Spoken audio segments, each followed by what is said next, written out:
Imagine walking through a silent city where every door might hide a corpse. The streets smell like smoke, mud, sickness, and death. Windows stay shut. Church bells ring constantly. Nobody wants to touch you.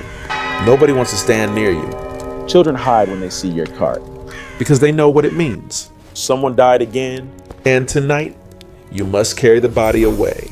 You are not a doctor. You are not a priest. You are not a hero. You are a plague body collector. And every day, you drag death through the streets before it spreads to someone else. You wake before dawn to the sound of coughing. Not one person, dozens. The sickness is everywhere now. Behind walls, under blankets, inside homes that looked healthy only days ago. The city no longer feels alive. It feels infected.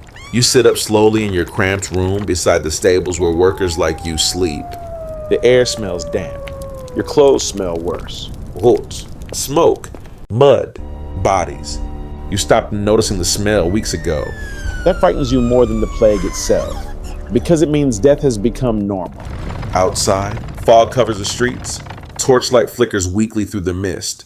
A church bell rings again. Another death. You pull your hood tighter and walk toward the collection cart waiting near the square. The wooden wheels creak loudly. The horse looks exhausted. Just like you. Beside the cart stand two other collectors. Nobody speaks much anymore. There are too many bodies. Too little sleep. Too much fear. One man wraps cloth around his mouth before climbing onto the cart. Not because it truly protects him. Because people are desperate to believe something might. During the plague years, nobody fully understood disease. Some believed sickness traveled through bad air. Some blamed sin. Others blamed strangers, curses, or punishment from God. But you know something simpler. If you stay around death long enough, eventually death notices you too. The first street is almost empty. Doors marked with painted symbols stay closed tightly. Some homes have red crosses painted across the wood. Others are nailed shut completely. You hear coughing behind thin walls. A child crying somewhere upstairs. Then silence. That silence is becoming more common. You stop beside a narrow alley where smoke rises from a nearby torch. A priest stands outside a small house whispering prayers. He does not look at you. He only points toward the door. You already know what waits inside. The house is dark, cold. Still, the smell hits first. A heavy, rotten sweetness hanging in the air. Flies buzz near the window. A woman lies beneath a blanket in the corner of the room. Too thin, too quiet. Beside her sits a little boy no older than 7. He stares at you without blinking. His eyes are red from crying, but he says nothing. What could he even say anymore?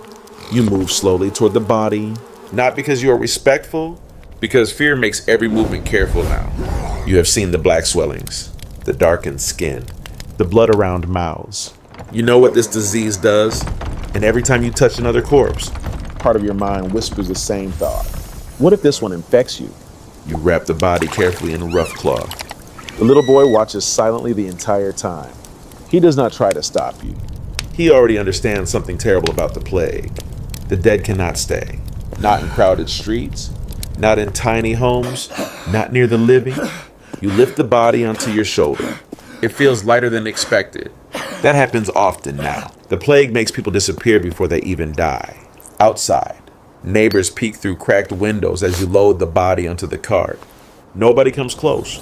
Nobody offers help. Fear has made the city colder than winter. By midday, the cart is already half full. Bodies wrapped in cloth lie stacked beside each other as the wheels roll through muddy streets. The smell grows worse under the sun. You try not to breathe deeply anymore. Rats dart between alleys. Dogs bark at the cart as you pass. Some people cross themselves when they see you coming. Others spit near your feet for luck. Because people fear plague, collectors almost as much as the disease itself. You move from house to house, street to street, door to door. Sometimes entire families are gone. Sometimes you find bodies still lying beside dinner tables. Sometimes someone answers the door crying and begging you to save a person already dead hours ago. You stop trying to remember faces. There are too many now. The worst calls are the silent houses. Homes where nobody opens a door. Nobody speaks. Nobody moves. You enter carefully with a torch in your hand. Floorboards creak beneath your boots. Flies buzz loudly somewhere deeper inside. Then you find them A father slumped against the wall. A mother near the bed. A child curled beneath blankets. The room feels frozen in time, as if death walked in quietly and everyone simply stopped. Those are the moments that stay inside your head long after night falls. Not the screams, not the blood, the silence. Some collectors drink heavily between rounds. Others pray constantly. One man you worked beside last week disappeared completely. People whisper that he caught the plague himself. Nobody asks questions anymore. Workers vanish every few days.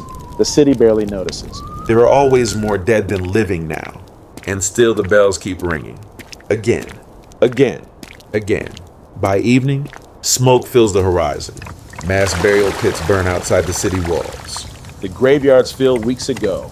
Now bodies disappear into giant trenches covered with lime and ash. You guide the cart toward the burning fields while crows circle overhead. The fires glow orange against the dark sky. Hundreds of shapes move through smoke carrying bodies like shadows. Nobody speaks loudly here. The air feels heavy with exhaustion and guilt. Even if none of this is your fault, you unload another body beside the trench. Then another. Then another.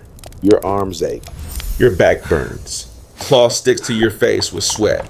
A priest mutters quick prayers nearby, rushing through names because there are too many dead to honor properly anymore.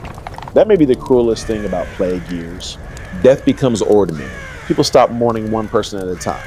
They mourn entire streets, entire neighborhoods, entire seasons of life that vanish forever.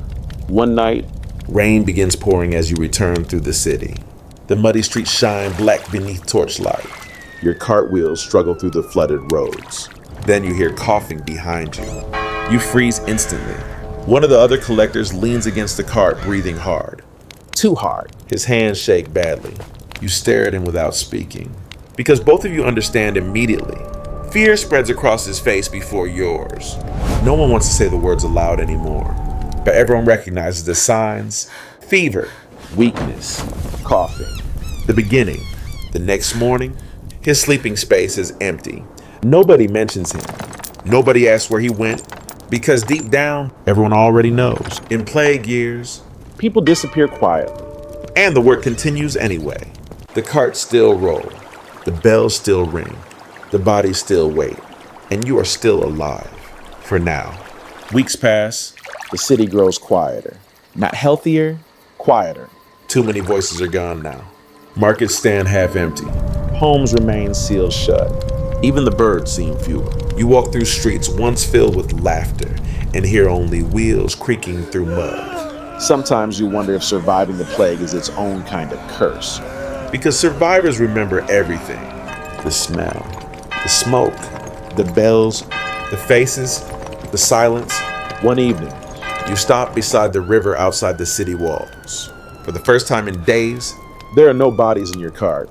The sunset glows weakly through gray smoke drifting across the horizon. Your hands shake from exhaustion. You wash them slowly in cold water even though you know it changes nothing. The plague does not care how clean you feel. It does not care if you are kind or poor or tired. It only spreads and waits. You stare down at your reflection in the river. You barely recognize yourself anymore. Your eyes look older. Your shoulders bend lower. Your face carries the weight of too many dead strangers. And deep inside, you realize something painful. You spent so long carrying death through the city. That part of it stayed inside you too. History remembers the Black Death through numbers. Millions dead. Cities destroyed. Entire populations erased. But numbers hide the human reality. Someone carried those bodies. Someone entered those infected homes. Someone walked through plague streets while everyone else hid indoors. Someone pushed the carts. Someone touched the dead when nobody else would. And most of those people were never remembered at all. A plague body collector lived between fear and duty. Too necessary to avoid. Too frightening to welcome. Close enough to death that people stopped seeing them as fully alive. And every morning, they woke up knowing something horrifying. The cart would not stay empty for long, because during the plague, death was always waiting for another ride.